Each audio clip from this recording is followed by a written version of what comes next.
A senhora não tem autoridade para isso. A voz de Dom Rafael Mendonça de Queiroz cortou o ar abafado da biblioteca como lâmina afiada. Maria das Dores levantou os olhos devagar do caderno onde o menino Joaquim traçava letras tortas com carvão. E mesmo sabendo que aquele momento chegaria eventualmente, sentiu o coração disparar contra as costelas. O patrão estava na soleira da porta, alto e magro demais, dentro do fraque preto já desbotado nos cotovelos, os cabelos escuros desalinhados, como se tivesse passado as mãos neles repetidas vezes. Não era homem bonito no sentido convencional. O rosto angular demais, a boca fina demais, os olhos fundos demais, de noite sem dormir. Mas havia algo nele, uma autoridade silenciosa, um peso de gerações de sangue nobre que fazia qualquer um instintivamente baixar a cabeça. Maria não baixou a cabeça. Com o devido respeito, senhor, o menino precisa aprender. O menino tem tutor. Padre Anacleto vem 3 vezes por semana. O padre Anacleto bate na mão dele com régua toda vez que erra uma letra. O menino não aprende com medo, aprende quando sente segurança. Foi ousadia. Maria sabia disso. Uma cozinheira, e negra, e mulher, e sem referências, não contrariava o senhor da casa. Não opinava sobre educação de filho de branco. Não olhava diretamente nos olhos de um nobre, como estava fazendo agora. Mas Joaquim tinha agarrado sua saia com as mãos pequenas. E ela sentia o tremor dele através do tecido grosso. E havia coisas mais importantes que hierarquias sociais. Havia, por exemplo, um menino de 8 anos que não pronunciava uma palavra há 3 anos e que pela primeira vez em meses tinha esboçado algo parecido com interesse quando ela começou a ensinar as letras através de canções. Dom Rafael deu 3 passos para dentro da biblioteca. O assoalho de tábuas corridas rangeu sob as botas gastas. Parou do outro lado da mesa pesada de jacarandá, onde mãe e filho, não, patrão e empregada e filho de patrão, estavam sentados. Como uma cozinheira aprendeu a ler? Não era a pergunta que Maria esperava. Esperava ser dispensada. Esperava talvez uma bronca, uma ameaça velada, uma ordem para voltar ao seu lugar. Não esperava curiosidade genuína naqueles olhos escuros que a estudavam como se ela fosse quebra-cabeça que ele não conseguia montar. Aprendi quando criança, senhor. Escravos não aprendiam a ler. Eu não era escrava, senhor. A mentira saiu suave, ensaiada. Bem, não era exatamente mentira, tecnicamente. Nasci depois da lei do ventre livre. Minha mãe era mucama da casa grande onde cresci. A sinhá era bondosa. Mandou-me ensinar junto com as filhas dela. De meia verdade era melhor que mentira completa. Maria tinha aprendido isso cedo. Dom Rafael continuou olhando para ela, aquele olhar penetrante que parecia procurar rachaduras na história, falhas na narrativa. Joaquim não soltou a saia de Maria. O menino observava o pai com aqueles olhos enormes e assustados que partiam o coração de Maria todo santo dia. Padre Anacleto está custando dinheiro que eu mal tenho. Dom Rafael disse finalmente, a voz cansada agora ao invés de cortante. Se a senhora consegue ensinar o menino sem régua e sem lágrimas, talvez seja melhor assim. Ele se virou para sair, depois parou. Mas não quero ver meu filho transformado em algo que ele não é. Ele é um Mendonça de Queiroz. Precisa aprender como tal, com disciplina, com postura, entendeu? Entendi, senhor. Dom Rafael saiu sem olhar para trás. Maria soltou o ar que não sabia que estava aprendendo. Olhou para baixo e viu Joaquim olhando para ela com algo que podia ser gratidão, ou podia ser medo de que ela fosse embora também, como todo mundo sempre ia embora dele. Não vou a lugar nenhum, Maria disse baixinho, acariciando os cabelos do menino. Prometo. Era promessa perigosa, promessa que talvez não pudesse cumprir. Mas Joaquim relaxou minimamente, e isso tinha que ser suficiente por agora. A fazenda Santa Vitória ficava a 3 léguas do povoado de Santa Luzia das Brotas, no caminho entre Ouro Preto e Mariana, numa região que já tinha visto dias melhores. A casa grande era imponente só de longe.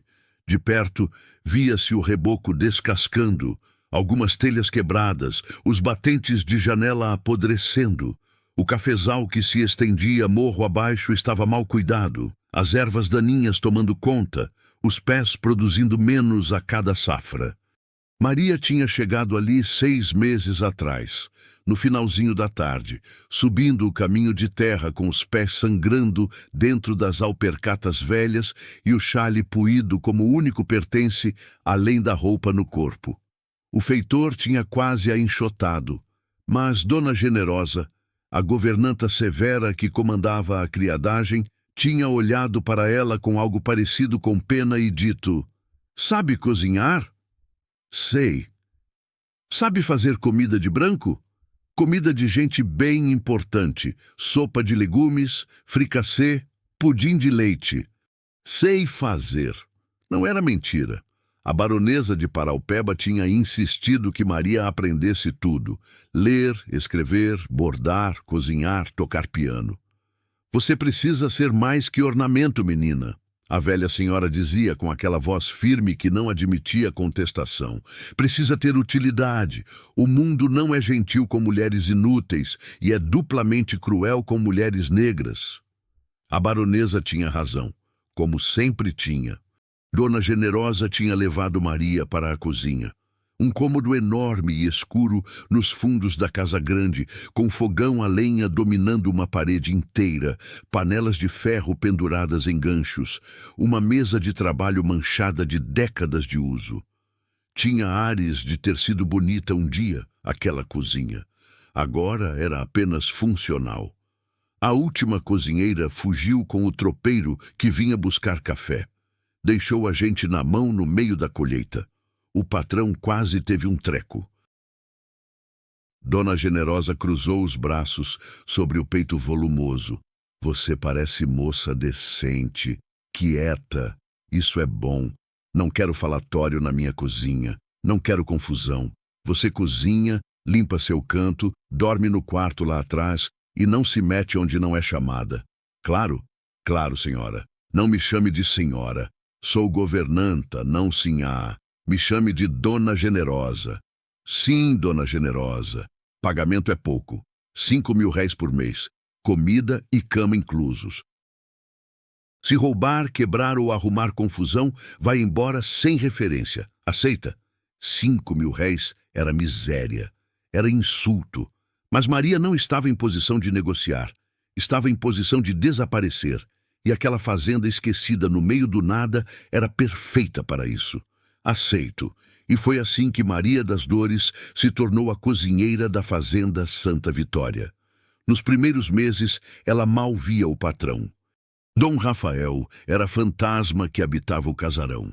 Acordava antes do sol, saía para vigiar o cafezal e as poucas cabeças de gado que restavam, voltava tarde da noite coberto de poeira e exaustão. Comia as refeições que Maria preparava em silêncio sepulcral, sentado sozinho na sala de jantar enorme e vazia. E depois se trancava no escritório com pilhas de papel que Maria imaginava serem dívidas e mais dívidas. O finado pai dele perdeu tudo no jogo. Dona Generosa contou numa noite, enquanto tomavam café na cozinha, depois que o resto da criadagem tinha ido dormir. Carteado, briga de galo, aposta em cavalo. Qualquer coisa que envolvesse dinheiro e azar, o velho senhor apostava. Quando morreu, deixou dívidas que vão levar 3 gerações para pagar. O moço Rafael herdou o título nobre e propriedade falida. Que presente, não é? Maria mexeu o café lentamente. E a esposa dele? Ouvi dizer que morreu. Morreu no parto. Menina frágil, coitada. Corpo pequeno demais para parir criança grande. Sofreu muito antes de entregar a alma a Deus. O bebê foi junto. Dona Generosa benzeu-se. O menino Joaquim viu tudo. Tinha 5 anos. Vivia grudado na mãe. Depois que ela morreu, parou de falar. O médico disse que não tem nada errado com ele, só não quer falar. Ou não consegue. Vai saber. Maria pensou no menino que via às vezes atravessando o corredor feito sombra, sempre sozinho, sempre em silêncio. Ninguém cuida dele? O patrão contratou tutor, Padre Anacleto, homem rígido, daqueles que acham que disciplina resolve tudo. Bate no menino quando erra a lição. O patrão não gosta, mas não interfere. Acho que não sabe o que fazer. Como ensinar criança a ser criança quando você mesmo esqueceu como fazer isso? Era pergunta que não tinha resposta. Mas 2 dias depois daquela conversa, Maria estava na despensa organizando os mantimentos quando ouviu o choro baixinho vindo de trás dos sacos de farinha de milho. Ela conhecia aquele som. O choro de quem está tentando muito desesperadamente não fazer barulho. Foi até lá devagar, como se aproximando de animal assustado. Joaquim! O choro parou imediatamente, mas Maria já tinha visto o menino encolhido no canto escuro, os joelhos dobrados contra o peito, os olhos vermelhos e inchados. Ela não disse nada, apenas sentou no chão ali perto, nem muito perto para assustá-lo, nem muito longe para parecer indiferente. Ficou ali em silêncio, esperando. Levou tempo. Talvez 5 minutos, talvez 10. Mas, eventualmente, Joaquim se desencolheu minimamente. Olhou para Maria com aqueles olhos que carregavam tristeza demais para 8 anos de vida. Maria começou a cantarolar, baixinho, quase para si mesma. Era a cantiga antiga, que sua própria mãe cantava quando Maria era pequena, e o mundo parecia grande demais e assustador demais. Não tinha palavras elaboradas. Era só melodia simples e repetitiva, hipnótica como água correndo. Joaquim não se mexeu, mas estava escutando. Maria via pela forma como a respiração dele ficou mais calma, mais regular. Minha mãe cantava isso quando eu estava triste, Maria disse, sem olhar diretamente para ele. Dizia que música espantava os pensamentos ruins. Não sei se é verdade, mas ajuda a ficar menos sozinha. Joaquim não respondeu. Claro que não respondia, mas algo mudou na expressão dele. Algo amaciou. Isso virou rotina não dita. Joaquim aparecia na cozinha nos horários em que normalmente estava com o tutor. Maria eventualmente descobriu, através de Dona Generosa, que Padre Anacleto só vinha 2 vezes por semana agora. Dom Rafael tinha cortado o 3º dia por economia. Nos outros dias, Joaquim ficava solto pela casa, fantasma pequeno que ninguém sabia bem o que fazer com ele. Então Maria começou a ensiná-lo. Não como Padre Anacleto ensinava, com régua e ameaças e páginas intermináveis de caligrafia forçada. Maria ensinava através de canções, cada letra tinha sua melodia, cada palavra tinha seu ritmo. Ela cantava, e Joaquim repetia os movimentos com as mãos, desenhando as letras no ar, depois no chão com graveto, depois em papel quando Maria conseguia arranjar. E, surpreendentemente, milagrosamente, o menino aprendia. Em 3 meses, Joaquim sabia o alfabeto completo. Em 4, estava formando palavras simples. Em 5, lia frases inteiras, devagar, mas certamente. E, embora não falasse, ele cantarolava. Baixinho, quase imperceptivelmente, mas cantarolava as melodias que Maria ensinava. Era o único som que saía dele, além de respiração. Foi quando Dom Rafael os descobriu na biblioteca, Joaquim traçando letras enquanto Maria cantarolava a música do B, que tudo poderia ter desmoronado. Mas não desmoronou. Por algum milagre, por alguma rachadura na armadura rígida do patrão, não desmoronado. E então começou fase nova e estranha. Dom Rafael passou a aparecer na biblioteca nas horas das lições. Não entrava. Ficava ali parado na porta, observando. Nunca dizia nada. Apenas observava o filho, aprendendo de forma que o padre Severo nunca tinha conseguido ensinar. Maria tentava ignorar aquela presença. Tentava não sentir os olhos dele sobre ela, estudando cada movimento, cada palavra, cada interação com Joaquim. Mas era difícil ignorar Dom Rafael Mendonça de Queiroz. Ele preenchia espaços apenas existindo neles. Até que uma tarde, depois de quase 2 semanas daquele ritual silencioso, Dom Rafael entrou na biblioteca de verdade. Não parou na porta. Entrou. Sentou-se numa das poltronas velhas no canto, pegou um livro da estante como se fosse fazer qualquer coisa, exceto o que realmente estava fazendo, assistindo às lições. Joaquim olhou para o pai com aquela expressão assustada de sempre. Maria manteve a voz firme e continuou a aula. Vamos ver a letra C hoje. C de casa, C de céu, C de... Ela hesitou, procurando palavra boa, e seus olhos encontraram acidentalmente os do patrão por um segundo. C de coração. As semanas viraram meses. O inverno chegou frio e seco ao Planalto Mineiro. Maria acordava antes da alvorada para acender o fogão. Preparava o café com leite e broa de milho que Dom Rafael comia distraidamente enquanto lia jornais velhos de ouro preto. E então começava a preparar o almoço que precisava estar pronto antes do meio-dia.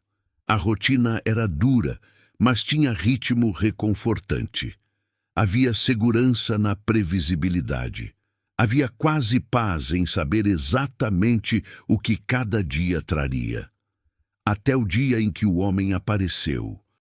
Era tarde de sábado, o sol já baixando atrás das montanhas cobertas de mata, quando Maria ouviu barulho de cavalo no terreiro.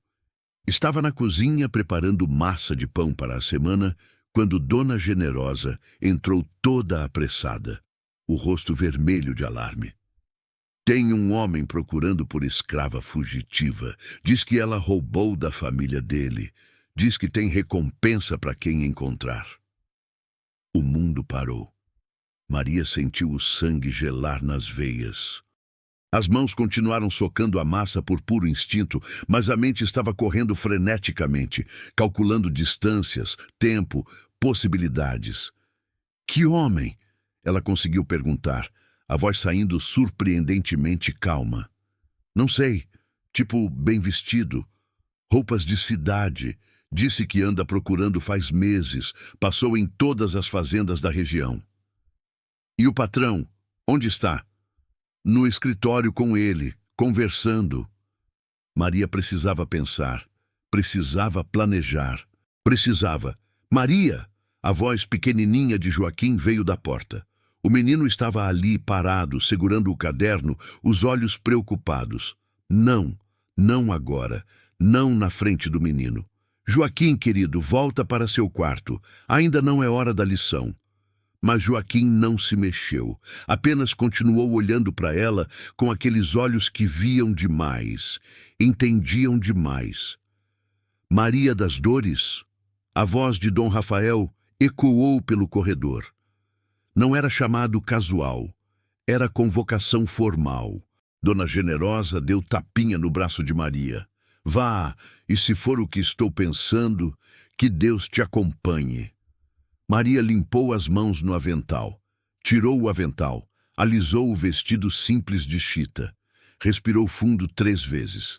Depois, caminhou pelo corredor comprido até o escritório como se fosse andando para o próprio julgamento. Porque talvez fosse exatamente isso. Dom Rafael estava sentado atrás da escrivaninha pesada, a expressão ilegível. De pé ao lado da janela, um homem alto e bem vestido, em terno cinza caro, corrente de ouro atravessando o colete, chapéu de feltro numa das mãos. Ele tinha uns 40 e poucos anos, bigode grisalho bem aparado, anel de sinete brilhando no dedo. E Maria o reconheceu imediatamente. Era Silvério Campos de Araújo, advogado particular da família Paraupeba. Homem que tinha redigido todos os contratos, todos os testamentos, todos os documentos legais da baronesa. homem que provavelmente sabia exatamente onde estava o testamento verdadeiro, porque ele mesmo tinha escrito, e ele a reconheceu também. Maria viu nos olhos dele aquele lampejo de triunfo, aquela satisfação de caçador que finalmente encontrou a presa depois de meses procurando. Maria das Dores? Dom Rafael disse, a voz neutra, formal. Este é o doutor Silvério Campos. Ele está procurando por uma mulher que trabalhou na fazenda Paraupeba, uma mucama chamada Maria das Dores. O sobrenome era comum, absurdamente comum. Metade das mulheres negras no Brasil se chamavam Maria de alguma coisa. Ainda havia chance mínima de que... É ela, Silvério disse, a voz cheia de certeza oleosa. Reconheço perfeitamente. Trabalhava para a falecida baronesa. Fugiu há 7 meses levando documentos importantes da família. Propriedade roubada. É caso de polícia. Eu não roubei nada, Maria disse. E odiou como a voz dela saiu. Pequena, assustada, culpada mesmo não tendo culpa de nada. A senhora fugiu no meio da noite sem avisar ninguém, Silvério a interrompeu, levando pertences que não eram seus. Isso é roubo. E ainda há o pequeno detalhe de que a senhora nunca foi formalmente libertada. Nasceu antes da Lei Áurea. Tecnicamente ainda pertence à família Paraupeba. Era mentira, mentira descarada. Maria tinha visto sua própria carta de alforria com os próprios olhos, assinada pela baronesa quando Maria completou 18 anos. Mas advogados sabiam como torcer verdades até virarem mentiras legais e vice-versa. Dom Rafael, Maria se virou para o patrão, desesperada agora. Por favor, o que ele está dizendo não é verdade. Eu sou livre, sempre fui. A baronesa me libertou e me criou como dama de companhia. Silvério completou com um sorriso cruel. Sim, sim, todos sabíamos da predileção especial que a baronesa tinha pela mocinha. Mas isso não muda os fatos legais. Documentos da família desapareceram. A senhora desapareceu. Parece óbvio a conexão. Dom Rafael estava olhando para Maria com expressão estranha. Não raiva, não desconfiança, algo mais complicado, confusão talvez, ou desapontamento. Que documentos? Ele perguntou a Silvério, mas os olhos permaneceram em Maria. Testamento privado, cartas pessoais, documentos financeiros sensíveis. A família Paraupeba quer tudo de volta e querem a ladra punida apropriadamente. Eu não sou ladra. Maria forçou a voz a sair firme agora. Forçou-se a olhar diretamente nos olhos de Dom Rafael. Eu fugi porque minha vida estava em perigo. O filho do barão, cuidado com acusações infundadas. Silvério cortou, voz afiada como navalha. Calunia contra a família respeitável pode adicionar mais acusações ao seu processo. Era ameaça velada. Era também verdade legal. Palavra de ex-mucama contra palavra de filho de barão não tinha peso nenhum em tribunal. Maria sabia disso. Silvério sabia disso. E provavelmente Dom Rafael sabia disso também. Silêncio pesado encheu o escritório.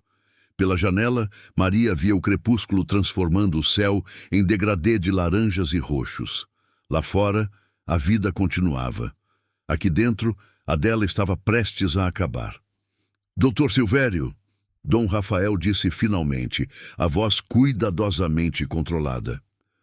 A senhora Maria das Dores trabalha para mim há 6 meses. Nunca deu motivo para desconfiança. Nunca roubou nada desta casa. Pelo contrário, tem sido funcionária exemplar, discreta, trabalhadora, e tem feito mais pelo meu filho nos últimos meses do que qualquer outra pessoa nos últimos 3 anos. Silvério sorriu aquele sorriso de homem que sabe que tem todas as cartas. Compreendo perfeitamente, Dom Rafael.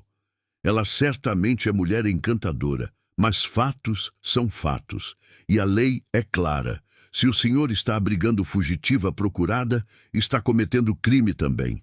Obstrução de justiça. Não creio que um homem na sua posição delicada possa arcar com mais complicações legais. Era golpe baixo e certeiro. As dívidas de Dom Rafael eram conhecidas em toda a região. Qualquer problema legal adicional poderia ser a gota final que afogaria a fazenda de vez. Maria viu o momento exato em que Dom Rafael calculou os custos. Viu a hesitação, viu o conflito interno e se preparou para o inevitável. Doutor Silvério, a senhora Maria pode ficar esta noite na fazenda. Amanhã pela manhã, conversamos sobre os procedimentos apropriados. O senhor está hospedado onde? Na venda do Zé Pequeno, no povoado. Hospedaria modesta, mas suficiente. Então, sugiro que volte para lá. Está ficando tarde. As estradas não são seguras depois do anoitecer. Silvério claramente não esperava ser despachado. Mas Dom Rafael tinha se levantado, sinalizando o fim da conversa, com linguagem corporal aristocrática que não admitia contestação. Muito bem, mas amanhã de manhã, primeiro horário, voltarei. E espero cooperação total. Ou terei que envolver as autoridades de Mariana. Seria lamentável. Naturalmente. Boa noite, doutor. Silvério colocou o chapéu, lançou o último olhar vitorioso para Maria e saiu. Assim que os passos dele desapareceram pelo corredor, Dom Rafael se virou para Maria. Você tem uma noite. Me conte tudo. E não minta, porque se eu vou arriscar tudo o que tenho, que admito não é muito, para proteger você, preciso saber exatamente do que estou te protegendo. Maria olhou para aquele homem austero, que tinha sido praticamente estranho 6 meses atrás e que agora representava sua única chance de salvação ou sua ruína total, e começou a contar a verdade. Bem, quase toda a verdade. Eles conversaram pela noite inteira. Primeiro no escritório, Dom Rafael sentado rígido atrás da escrivaninha, Maria de pé feito acusada em tribunal. Mas, eventualmente, quando a história foi ficando mais complexa e as horas passaram, eles mudaram para a biblioteca, onde o frio era menos cortante perto da lareira que Maria tinha acendido. Ela contou sobre a baronesa de Paraopeba, Dona Eulália Augusta de Menezes e Silva, mulher formidável que tinha herdado fortuna do marido e a administrado com punho de ferro por 40 anos após ele morrer. Ela contou como a baronesa a tinha escolhido quando Maria tinha 5 anos, filha da mucama, para ser criada junto com ela na casa grande. A baronesa não teve filhos.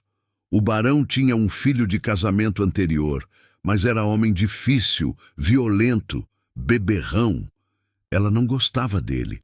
Então me adotou informalmente, me educou, me ensinou tudo o que ela sabia. Por quê? Dom Rafael perguntou, não com julgamento, com genuína curiosidade. Ela dizia que mulher sozinha neste mundo precisava ter aliadas. E que, no fundo, todas nós mulheres, brancas ou negras, ricas ou pobres, éramos escravas de alguma coisa. Ela ao menos podia me dar armas para lutar quando chegasse minha hora. Dom Rafael ficou quieto por tempo longo. E a hora chegou? Chegou.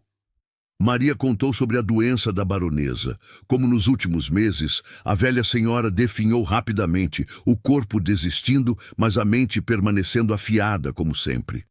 Como ela tinha chamado Maria uma noite e entregado o envelope lacrado. Isto é testamento verdadeiro, ela disse. O outro que está com o advogado é versão oficial, aquela que meu enteado espera. Mas este é o de verdade. Guarde bem, e quando eu morrer, abra, saberá o que fazer. E você abriu? Dom Rafael se inclinou para a frente. Abri, 3 dias depois do enterro. Maria fechou os olhos, lembrando. Ela tinha deixado metade da fortuna para mim. Metade. E havia nota explicando que o enteado dela, Lúcio Menezes, tinha estado fraudando as contas há anos. Havia provas, documentos. Ela tinha descoberto tudo, mas esperou até o fim para revelar. E o tal Lúcio descobriu que você tinha isso. Descobriu, não sei como. Talvez desconfiou. Talvez o advogado contou. Não importa. Ele veio me procurar numa noite, bêbado, furioso. Disse que eu era ladra, que tinha enfeitiçado a mãe dele, que merecia morrer. Maria não contou os detalhes. Não contou como tinha que se trancar no quarto, como ele quebrou a porta, como ela pulou da janela do segundo andar e torceu o tornozelo na queda, como correu sangrando pela floresta até chegar na estrada, como pegou carona com tropeiro que não fez perguntas, mas ela viu pela expressão de Dom Rafael que ele imaginou, e ficou com raiva, não dela, por ela. Onde está o documento agora? Escondido. Onde? Maria hesitou. Era informação perigosa. Era também a única coisa mantendo-a viva. No meu quarto, dentro do colchão, costurado no meio do enchimento de palha. Dom Rafael se levantou. Vou buscar. Senhor, se Silvério voltar amanhã com a polícia, eles vão revirar tudo. Melhor eu pegar agora. Vamos colocar em lugar mais seguro. Fazia sentido, mas Maria sentiu o estômago revirar de medo assim mesmo. 15 minutos depois, Dom Rafael voltou com o envelope amarelado, lacrado com cera vermelha que tinha rachado com o tempo. Colocou na escrivaninha com cuidado, como se fosse bomba que podia explodir a qualquer momento. Posso? Maria assentiu. Ele abriu. Leu. E conforme lia, a expressão foi mudando de curiosidade para choque, para algo que Maria não conseguia identificar. Meu Deus! Ele sussurrou finalmente. O quê? Mas Dom Rafael não respondeu. Apenas continuou lendo, os olhos varrendo as páginas rapidamente, as mãos começando a tremer levemente. Finalmente, depois do que pareceu eternidade, ele levantou os olhos. E havia algo quebrado na expressão dele, algo devastado. Você sabia? Sabia o quê, senhor? Não me chame de senhor agora. Por favor. Ele passou a mão pelo rosto. Você sabia que a baronesa Eulália de Menezes era a amante do meu pai? Maria sentiu o chão desaparecer debaixo dos pés. O quê? Está tudo aqui. Cartas, datas, encontros secretos que duraram 15 anos. E mais. Ele olhou para Maria com olhos que tinham perdido toda a certeza. Ela estava grávida quando terminaram. Grávida de filho dele. O mundo ficou muito, muito quieto. Quando foi isso? Maria perguntou, mas já sabia a resposta. Sentia ela se formando no peito como pedra pesada. 36 anos atrás, a mesma idade de Dom Rafael, seu pai... Maria começou, mas não sabia como terminar a frase. Meu pai não era meu pai. Dom Rafael soltou risada sem humor. Ou era, biologicamente, mas o homem que me criou, Alfredo Mendonça de Queiroz, aparentemente não tinha ideia de que a esposa tinha se apaixonado por outro. Ou tinha ideia e escolheu ignorar. Não sei qual é pior. Ele se levantou, começou a andar de um lado para o outro, energia nervosa, precisando sair de alguma forma. A baronesa terminou o relacionamento quando descobriu a gravidez. Não queria destruir 2 casamentos. Voltou para o marido. Me teve. E ninguém nunca suspeitou porque a cronologia era ambígua o suficiente. Ela e o barão tinham se reconciliado semanas antes. Mas ela anotou a verdade, Maria disse baixinho. Anotou, com detalhes, com datas, com provas. Ele parou de andar, olhou para Maria. Você sabia disso? É por isso que veio para cá, para a minha fazenda especificamente? Não! Maria se levantou também, desesperada para ele acreditar. Eu juro que não sabia. Só li o testamento. Não li as cartas. Só guardei tudo junto.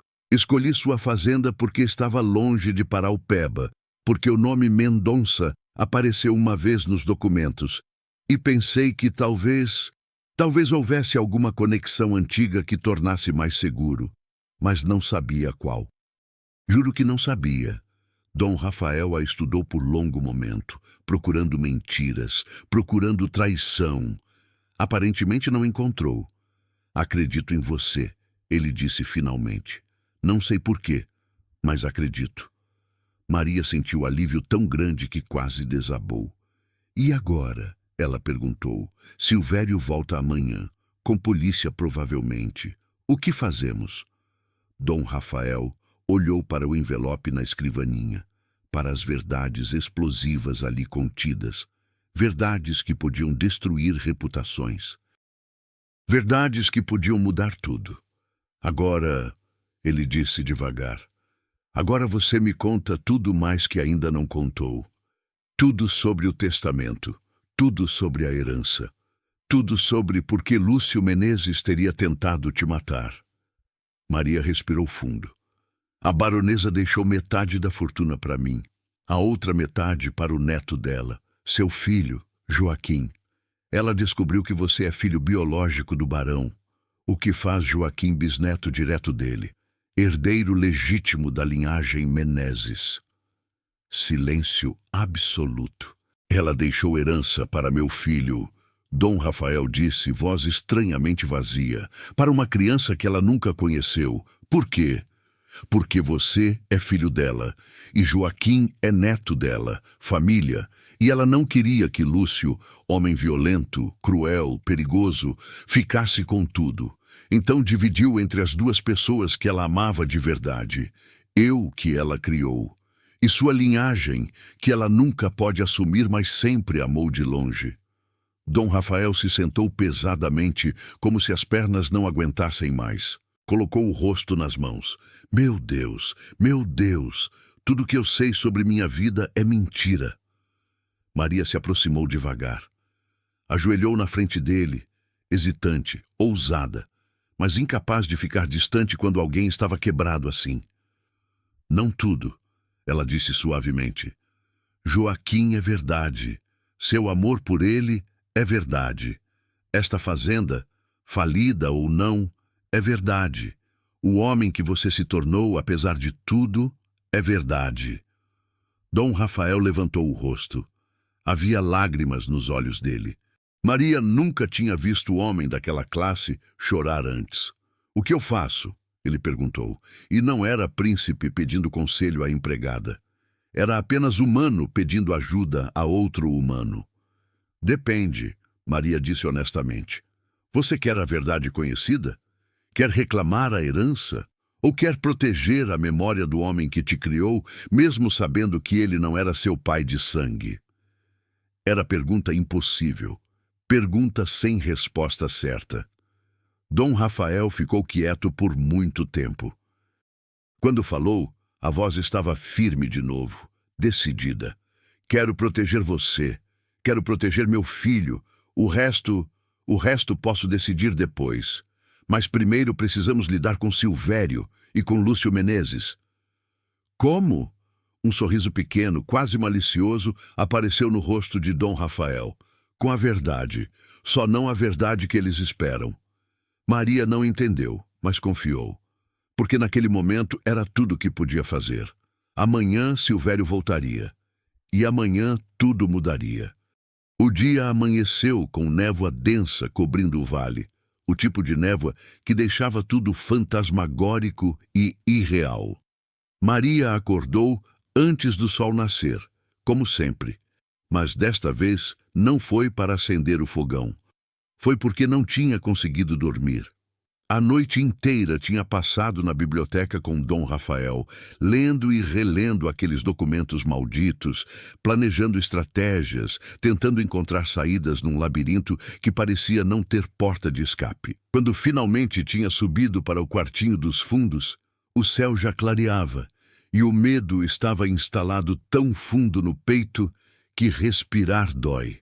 Silvério voltaria hoje, com a polícia provavelmente, com ordens judiciais, com o poder da lei do lado dele, porque advogados sempre sabiam como torcer a lei para servir a quem pagava melhor. Maria se vestiu devagar, as mãos tremendo ao abotoar o vestido de chita. Não era mais o vestido que tinha chegado. Dona Generosa tinha dado 3 mudas de roupa velhas, mas decentes nos últimos meses. Este era azul desbotado, com remendos nas mangas, mas estava limpo e não tinha rasgos. Era importante estar apresentável. Mesmo quando o mundo estava desmoronando, aparências importavam. A baronesa tinha ensinado isso. Sempre levante a cabeça, Maria. Mesmo quando querem te ver de joelhos, você levanta a cabeça e olha nos olhos deles. Dignidade não é privilégio de quem nasceu com sobrenome bonito. É escolha que qualquer um pode fazer. Maria prendeu o cabelo num coque apertado na nuca. Olhou-se no pequeno espelho rachado pendurado na parede.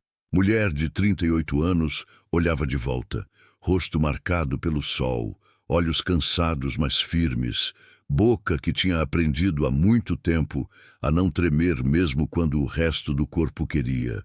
Ela podia fazer isso. Tinha que fazer. Desceu para a cozinha enquanto o resto da casa ainda dormia. Acendeu o fogão, colocou água para ferver, começou a preparar o café. As mãos conheciam os movimentos de cor. Podiam trabalhar enquanto a mente corria em círculos desesperados. Você está acordada cedo, até para seus padrões. Maria se virou e viu Dom Rafael parado na porta. Ele estava com a mesma roupa da noite anterior. Calças de linho amarrotadas, camisa branca com as mangas enroladas, cabelos despenteados. Parecia não ter dormido também. Não consegui dormir, senhor. Rafael, ele corrigiu entrando na cozinha. Ontem à noite concordamos. Quando é só nós dois é Rafael. Rafael, Maria repetiu, e o nome ainda soava estranho, íntimo demais na boca dela. Também não dormiu? Dormi 2 horas, talvez. Fiquei planejando. Ele se sentou à mesa, pesado. Tenho ideia. Não sei se é boa ideia, mas é o que temos. Conta. Quando Silvério chegar, não vamos negar nada. Vamos confirmar tudo, que você tem os documentos, que fugiu com eles, que são propriedade da família Paraopeba. Maria sentiu o coração gelar. Mas, deixa eu terminar. Rafael levantou a mão. Vamos confirmar, mas vamos também revelar o conteúdo. Na frente de testemunhas, na frente do delegado se ele vier. Vamos ler o testamento. Vamos mostrar as fraudes de Lúcio Menezes. Vamos transformar a acusação deles em defesa nossa. Isso inclui as cartas? Maria perguntou cautelosamente. As que falam sobre você? Rafael ficou quieto por um momento longo. Não, essas eu já queimei. O quê? Maria deu passo à frente alarmada. Mas eram prova, eram verdade que não precisa ser conhecida. Joaquim não precisa saber que o avô que ele nunca conheceu não era realmente avô dele. Eu não preciso que o mundo saiba que sou bastardo. E a memória de Alfredo Mendonça, homem que pode não ter sido meu pai de sangue, mas foi pai em tudo que importa, não precisa ser manchada. Ele olhou para ela com determinação que não admitia argumento. Deixei apenas o testamento e as provas das fraudes. É suficiente. Maria queria discutir. Queria dizer que ele estava jogando fora arma importante. Mas olhando para o rosto dele, para a dor mal escondida ali, entendeu. Algumas verdades eram pesadas demais para carregar publicamente. Algumas mentiras eram mais gentis que fatos brutais. Está bem, ela disse suavemente. Faremos do seu jeito. O alívio que passou pelo rosto dele foi recompensa suficiente. Silvério chegou às 9 horas da manhã, quando a névoa já tinha se dissipado e o sol aquecia o terreiro de terra batida. Não veio sozinho desta vez. Trouxe o delegado de Mariana, homem gordo de uniforme apertado demais e bigode que parecia compensar a falta de cabelo na cabeça, e 2 soldados armados com rifles que pareciam ter visto dias melhores. Dona Generosa veio avisar, toda nervosa, as mãos torcendo o avental. O delegado quer falar com o patrão. Diz que tem mandado oficial. Mande eles entrarem. Dom Rafael disse, voz calma demais para alguém que estava prestes a apostar tudo numa jogada arriscada. Leve todos para a sala de jantar. É maior. Maria, venha comigo. Senhor, talvez seja melhor eu... Rafael. E não é melhor. Você vem. Isso é sobre você tanto quanto sobre mim. A sala de jantar era cômodo, que raramente via uso. Mesa comprida de jacarandá para 12 pessoas, cadeiras de espaldar alto, com estofado vermelho desbotado, lustre de cristal com metade das velas faltando. Cheirava a mofo e tempo parado. Silvério entrou primeiro, todo confiante, chapéu de feltro na mão e sorriso vitorioso nos lábios. Atrás dele, o delegado, que se apresentou como Capitão Bernardes, andava com a autoridade de quem estava acostumado a ser obedecido. Os 2 soldados ficaram na porta, rifles cruzados no peito. Dom Rafael, Capitão Bernardes começou, voz pomposa. Lamento incomodar tão cedo, mas tenho aqui mandado oficial assinado pelo juiz de Mariana. Autoriza busca nesta propriedade por documentos roubados da família Paraopeba e prisão da fugitiva Maria das Dores por crime de furto. Ele estendeu papel oficial com selos e assinaturas. Dom Rafael pegou, leu calmamente, depois colocou sobre a mesa. Entendo. E se eu confirmar que a senhora Maria das Dores está aqui e que ela de fato tem documentos que pertenciam à falecida baronesa de Paraopeba, o senhor a levará presa imediatamente. Silvério sorriu mais ainda. Exatamente. Vejo que o senhor compreende a situação. Compreendo perfeitamente. Rafael se virou para Maria. Maria, traga os documentos, por favor. Maria sentiu todos os olhos na sala se voltarem para ela. Segurou firme a saia para as mãos não tremerem visivelmente e foi até o escritório onde tinham deixado o envelope. Voltou com ele, sentindo o peso não apenas do papel, mas de todas as vidas que seriam mudadas pelo que estava ali dentro. Colocou o envelope na mesa. Silvério se adiantou para pegar, mas Rafael foi mais rápido. Colocou a mão sobre o envelope. Um momento, Dr. Silvério. Antes de entregar estes documentos, gostaria de verificar seu conteúdo. Preciso saber exatamente o que está sendo reclamado. Capitão Bernardes, presumo que não há problema nisso? O delegado hesitou. Bom, tecnicamente, o mandado diz para apreender os documentos e estou cooperando plenamente. Só quero garantir que estamos todos na mesma página sobre o que está sendo apreendido. Transparência é importante em questões legais, não concorda? Era armadilha sutil. Recusar pareceria que tinham algo a esconder. Capitão Bernardes não era homem brilhante, mas entendia política básica. Muito bem, podemos revisar o conteúdo antes de apreender. Excelente. Dona Generosa, Rafael chamou alto. Por favor, traga o padre Eusébio. Diga que preciso dele como testemunha em questão legal importante. Silvério empalideceu levemente. Não creio que seja necessário envolver o padre em... Pelo contrário, é absolutamente necessário. Estamos lidando com testamento, Dr. Silvério. Documento sagrado que dispõe da última vontade de pessoa falecida. Padre deve estar presente. É apropriado. 20 minutos depois, padre Eusébio chegou. Homem velho e curvado, com batina surrada e olhos aguçados, que pareciam ver pecados antes mesmo de serem cometidos. Cumprimentou todos com educação, sentou-se à mesa e ficou aguardando com paciência de quem tinha visto muitos dramas humanos em 60 anos de sacerdócio. Muito bem, Rafael disse, abrindo o envelope. Vamos começar pelo testamento. Leu em voz alta. Cada palavra, cada cláusula, cada disposição meticulosamente redigida pela baronesa com a ajuda de escrivão competente anos atrás. O silêncio na sala foi ficando mais pesado conforme a leitura avançava. Deixo metade de minha fortuna pessoal, incluindo investimentos, joias e propriedades listadas em anexo, para Maria das Dores Conceição, filha de minha falecida mucama Benedita, criada como filha do coração em minha casa, educada às minhas custas e única companhia verdadeira dos meus últimos anos. Silvério tentou interromper. Esse testamento é claramente... Silêncio. Capitão Bernardes cortou, interessado agora. Deixe o homem terminar. Rafael continuou. Deixo a outra metade para meu neto por linha paterna, Joaquim Mendonça de Queiroz, filho de meu filho biológico, Rafael Mendonça de Queiroz. O padre tossiu. Capitão Bernardes levantou as sobrancelhas. Silvério ficou pálido como cera. Reconheço que esta revelação causará escândalo, mas verdade precisa ser dita. Rafael Mendonça foi fruto de relacionamento que mantive com Alfredo Mendonça décadas atrás.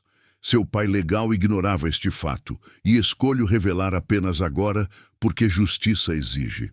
Joaquim é meu bisneto de sangue e merece herança que seria negada se esta verdade permanecesse escondida.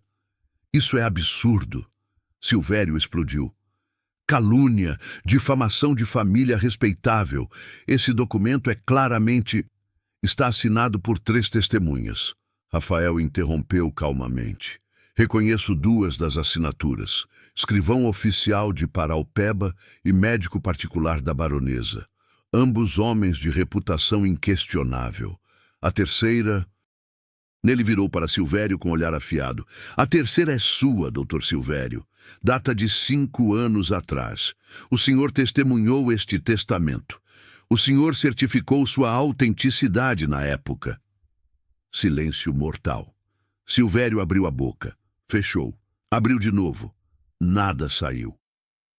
Há mais. Rafael continuou pegando outras folhas. Registros financeiros, meticulosamente mantidos pela baronesa, mostram desvios sistemáticos de fundos da propriedade ao longo de 8 anos, assinaturas falsificadas, documentos adulterados, e o responsável, ele olhou para Silvério, está identificado em notas marginais como Lúcio Menezes, filho do falecido barão, com cumplicidade de seu advogado pessoal, um doutor Silvério Campos de Araújo. O delegado se levantou devagar. Doutor Silvério, isso é verdade? Eu não... Isso é montagem. Ela falsificou tudo. Ela... Reconhece sua própria assinatura no testamento? Capitão Bernardes pegou o documento, estudou. Porque parece idêntica à que está no mandado que você me trouxe hoje cedo.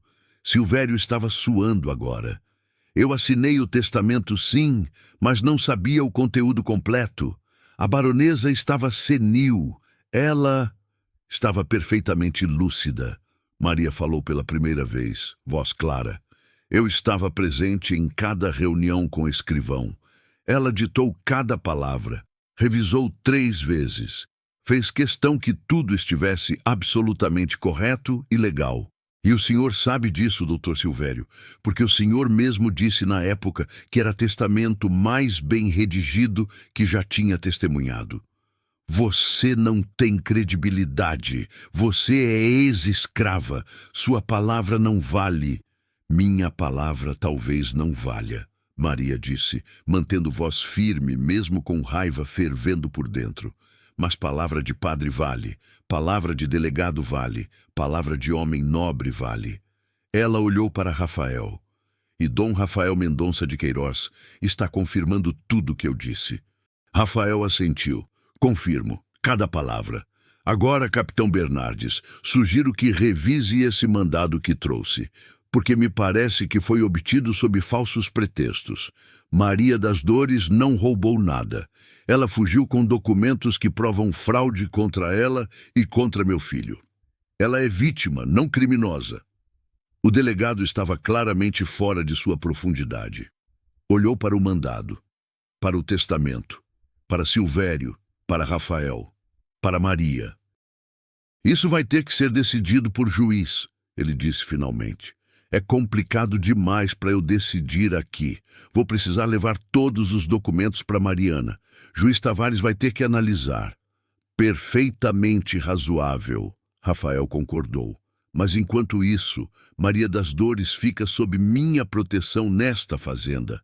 Ela não é fugitiva, é testemunha e vítima de tentativa de assassinato. Mentira! Silvério gritou. Então explique. Maria disse, erguendo a manga do vestido, revelando cicatriz longa no antebraço. Como consegui isso pulando da janela do segundo andar, fugindo de Lúcio Menezes, que estava bêbado e armado com faca? Padre Eusébio se benzeu. O delegado ficou visivelmente desconfortável. Doutor Silvério, capitão Bernardes disse, voz agora dura, o senhor vai me acompanhar para prestar esclarecimentos. Soldados, escoltem o doutor. Isso é absurdo. Eu sou advogado respeitável. Vocês não podem, mas já podiam. Os soldados o flanquearam, rifles prontos. Silvério lançou o olhar de ódio puro para Maria antes de ser levado. Você vai se arrepender, ele sibilou. Lúcio não vai deixar isso quieto. Ele vem, e quando vier, ameaças na frente de autoridades. Rafael apontou friamente. Capitão, está ouvindo? O delegado assentiu cansado. Ouvi. Vamos, doutor. Depois que todos saíram, o silêncio na sala de jantar era ensurdecedor. Maria sentou-se pesadamente, as pernas finalmente cedendo. Rafael se aproximou, colocou a mão no ombro dela brevemente.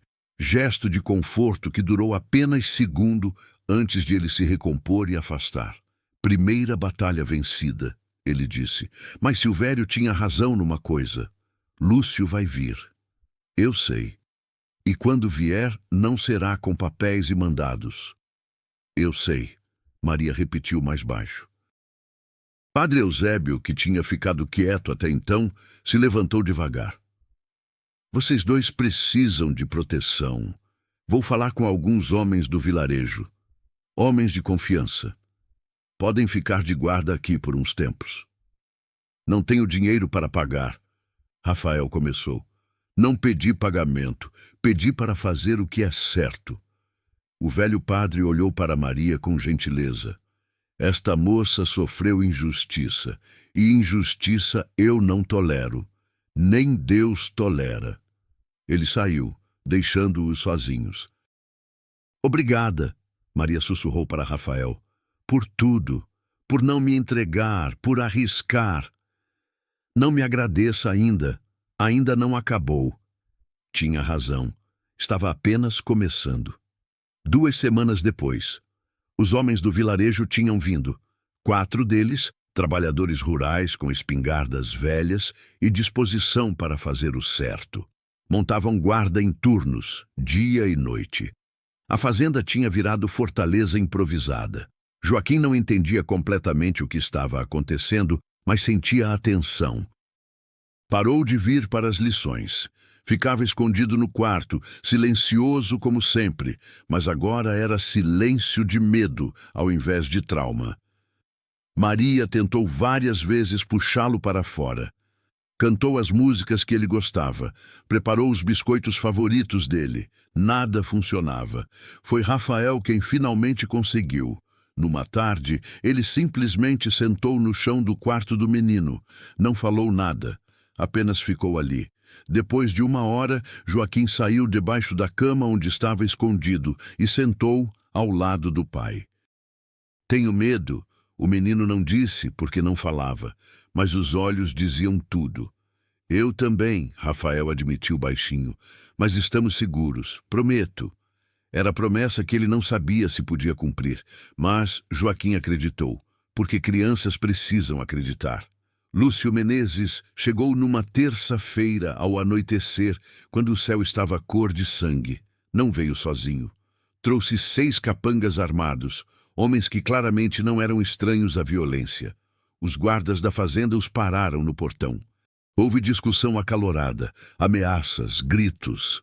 Rafael saiu para confrontá-lo pessoalmente. Lúcio era homem grande, corpulento, com rosto vermelho de bebedor e olhos pequenos cheios de malícia.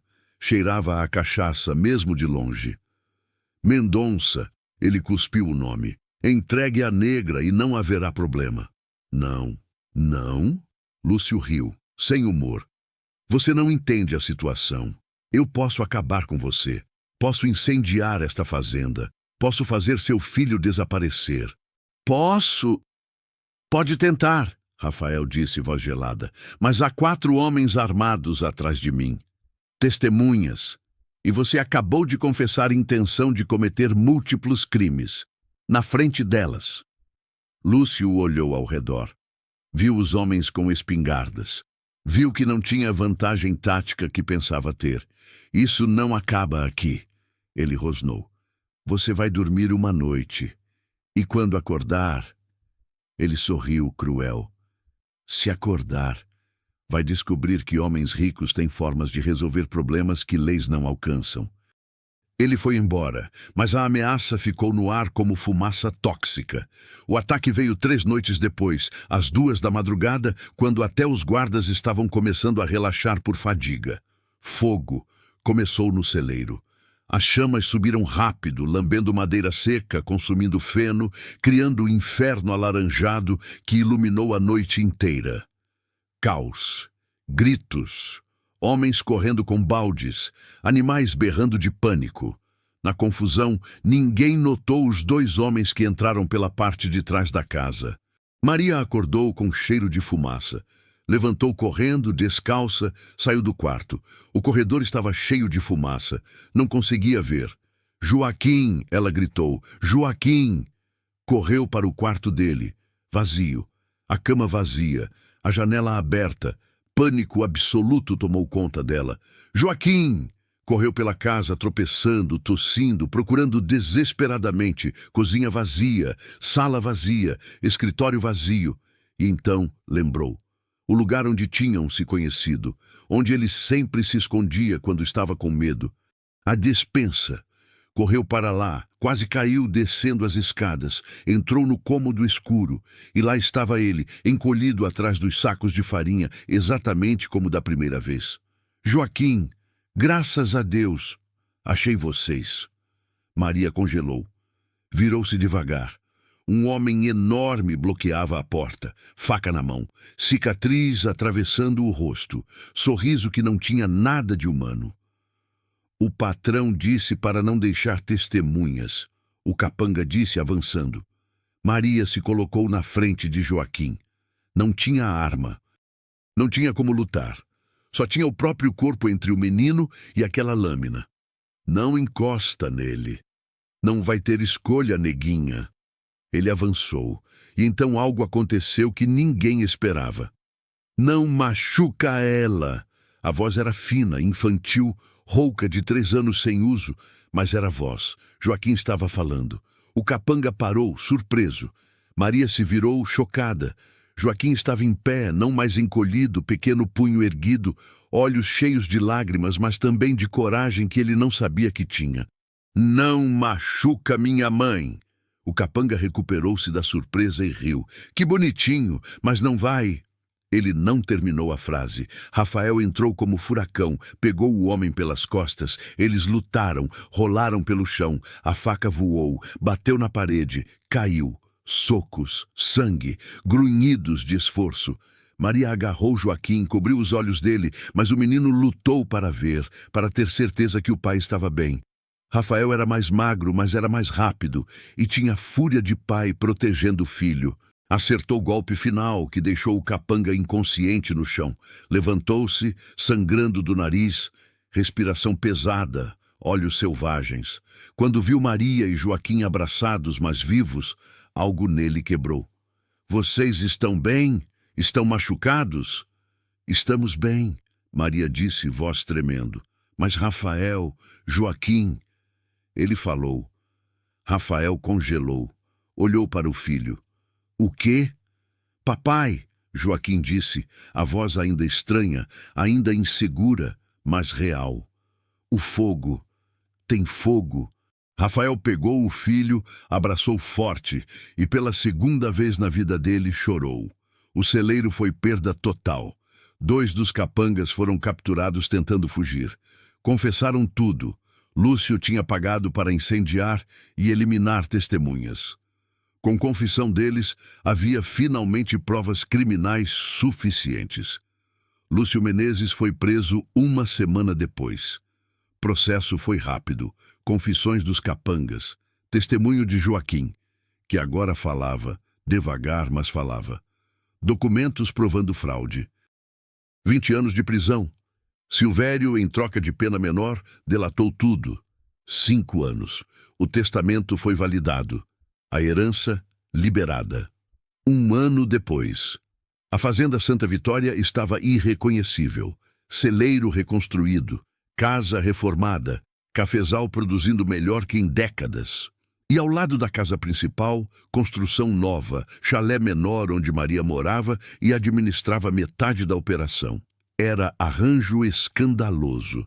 No final das contas, o que nos define não é o sangue que corre em nossas veias, nem o nome que carregamos, nem mesmo as bênçãos que recebemos.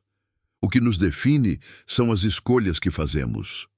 E amar quando o mundo diz que não devemos.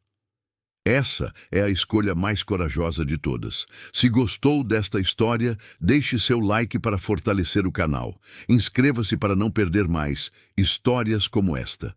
Comenta abaixo de onde está vendo este vídeo. Adoraríamos saber até onde chegamos. Obrigado por assistir até o final.